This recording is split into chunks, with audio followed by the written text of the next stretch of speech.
Welcome to Chow Chow TV, a weekly online show featuring the city's top food personalities. In today's episode, we're sitting down with Cheng, the owner of Wah BBQ, to learn all about their Beijing duck feast.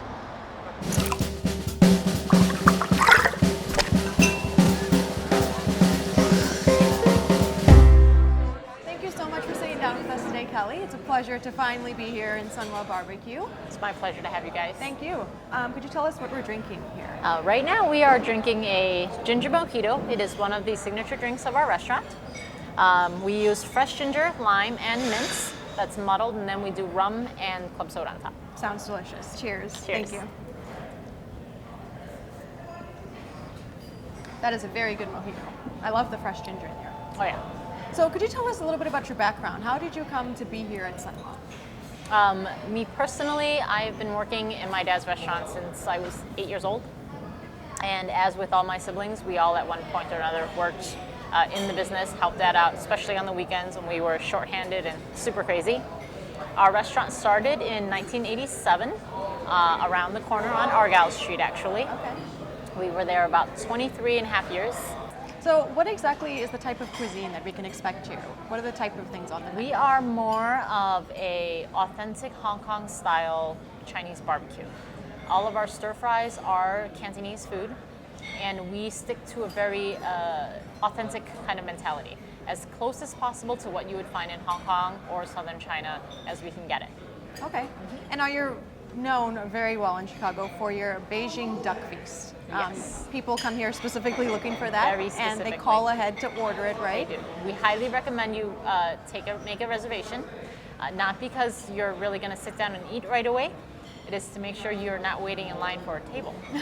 Okay. Especially on a Friday or Saturday. I mean, Yeah. we can be waiting half an hour, 45 minutes is easy. Yeah, I'm sure. And then you're actually waiting another half an hour, 45 minutes before you get the duck at your table. Reason for this is we actually carve everything manually.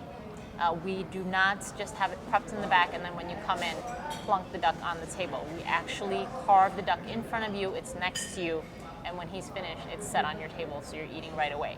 So from oven to your mouth, you're looking at about 10 minutes. Okay. And what about the entire preparation of the duck? How long does that take? The actual preparation of the duck could take anywhere from 18 to 24 hours, depending on a lot of factors, and this is total time, including cooking time. Okay, so can you walk us through the different steps? How does it start out? Basically, our ducks come in from Culver Duck Farms in Indiana, and when they arrive, they're defrosted, and then we clean them off. We take off all the wings and the feet and the beak, no parts that'll burn in the oven. After that, we actually put in a dry and wet brine, a salt, sugar, a little bit of MSG for flavor enhancement, and 5 spices that we choose. That's our traditional and house recipe. Okay. And what about the wet brine? The wet brine, we actually use a garlic and bean paste sauce. So the two get mixed inside the cavity of the duck. Afterwards, we actually sew it shut with a needle. And then the duck is pumped with air to separate the skin from the meat and to give it a little bit of a, to hold it up actually, so it's puffy on the inside when we're cooking. A lot of times what happens is if you don't have it set up properly that way, the duck will collapse on itself, the bones will break when it's contracting, expanding in the oven. So we actually do 2 things with the air. One is to hold up the duck during cooking, and the other is to separate the skin from the meat, so you get that light, fluffy texture in the skin. Interesting. Yep. Okay, and then it gets dunked in the glaze. Is that right? Before the glaze, we actually scald it so that all the pores are sealed I missed a over. step. Yes. This way the air doesn't leak out when we're drying it. Okay. And it actually rinses off all the extra sauce or other dirty materials that may actually be on the skin. Because when we set the glaze on, the skin has to be nearly perfect. Otherwise, it just doesn't set properly. And if the skin doesn't set properly, the duck won't cook properly. It takes a good 10 to 18 hours, depending, like I said, on the weather, on the humidity, on maybe the temperament of the duck, who knows. We haven't quite discovered why. Some days it takes us longer, some days it takes us shorter, to actually let the skin, the surface of the skin and the surface just under the skin to dry off the moisture. Okay, very cool. And then after that, it gets put in the cooler until we're ready to cook. And once we're ready to cook, it takes about 45 minutes to an hour. Okay, and that's why people call ahead for it. Yes. Perfect timing then.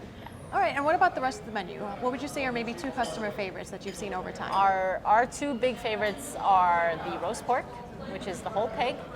A lot of people see it hang in the window and they get really excited, so that's what they order. Besides the fact that the skin is super crunchy, so they love that. Yes. And then the other item on our menu is actually our pan-fried shrimp. It's our house version of the salt and pepper shrimp that a lot of people know Crazy about? Crazy about, Yeah. yep. We have our own blend of salt and pepper seasoning to put onto the shrimp. And then we actually toss it with some red and green peppers, yellow and green onions, and Thai chilies to give a little bit of extra kick. So if you're a mild fan, as long as you don't hit a Thai chili, you're fine. If you are nuts about spicy, just pop a chili in your mouth and eat it with the shrimp. I have accidentally popped a chili in my mouth, and I'm a mild fan. Oh, yes. It was not a good day. No, not Yeah, pretty. yeah. All right, well, let's see the duck being carved up and try it maybe. Great. Okay. Thanks. And as you'll notice, as he's taking off the meat and the skin, a lot of traditionalists use only skin. Mm-hmm. We do a combo of both. Not only have we found that because our ducks are 60% leaner than a lot of other ducks on the market, it makes it harder for us to take off just the skin. Okay. Number 1. Number 2, we've discovered most people kind of get disappointed if they're not getting any meat and they don't Yeah. feel satisfied. So to make up for it, we actually did a combo hybrid where we were doing skin and meat together. Okay. So the traditional way is to eat just The skin. Okay, And but that meat is so juicy, it's delicious. Exactly. A lot of people don't want to waste it. And the other secret that we actually have is what you're looking at is not a traditional Peking duck. This is actually our roast duck, which is what we're the most famous for. Okay. And the reason we do that is for us, it's the economies of scale. We sell approximately between 900 to 1,100 ducks a week on a 6-day Wow. week. And so because we do so many roast ducks, it's just easier for us to substitute in the traditional. And now, you don't only just get this sliced duck, Oh, right? no, What comes with this feast, as you call it? Everyone thinks we waste, and this is where the feast part comes in. Uh-huh. First, we're gonna serve you the duck meat with some buttons to wrap it in, so we're gonna be making little duck witches. Okay. And then the leftover carcass, they're gonna rip off all the meat in the kitchen. The bones go into a broth to make duck bone soup. And the leftover meat is actually tossed into a fried rice. So we'll have duck fried rice later also. So we have here in front of us is our steam bun. They're actually, the technical term for them are called Wah BBQ. These buns are not made in the US, which is why they taste so good. Oh. They're made in Taiwan. They're actually a sandwich bun that they use there in Taiwan, and so has become for us this really fabulous wrapper for our duck. They're made from wheat flour and yeast, and I'm going to show you real quick how to do one. Yeah, perfect. Okay, so basically going to open it up.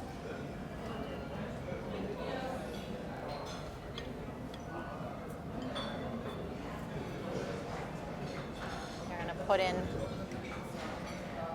a couple of pieces of meat. Take a piece of skin. I can't grab it. It's okay. Got it? Need another? No, I think I'm good. Okay. Thanks. And then we're going to do a little bit of onions, a couple of carrots. I always put in the radish. Okay. Gives a nice little bite, I'm sure. Yep. And I Oh will my God. explain in a moment why I I'm put it having in too. chopsticks troubles today. It's okay. You can use your hands. We Oh, won't let's laugh. just do that. I'm just going to do that. And then drizzle on a little sauce.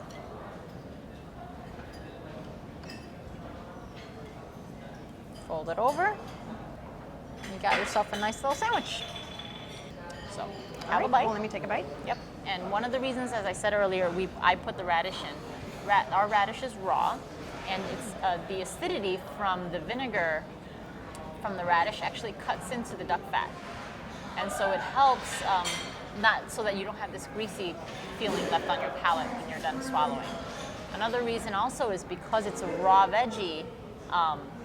If you pair pickles with barbecue, which is what this is, it actually helps to reduce the number of toxins that might end up in your system from the burnt parts of duck. Oh, Or interesting. barbecue, Good to know. anything. Yeah. Yes, which is why when you have barbecue of any kind, always eat your pickles. Good to know. Well, this is delicious. I actually love the fresh veggies in there. And the skin is obviously the best part of this, crunchy. But these buns that you get from Taiwan, I think is really the key to this little sandwich. They are so pillowy, they're delicious. Light enough. We like them because they were light and fluffy and they weren't dry. Yeah. And they're not heavy. Not at all. Yeah, and the sauce just blends everything well together, I think, so.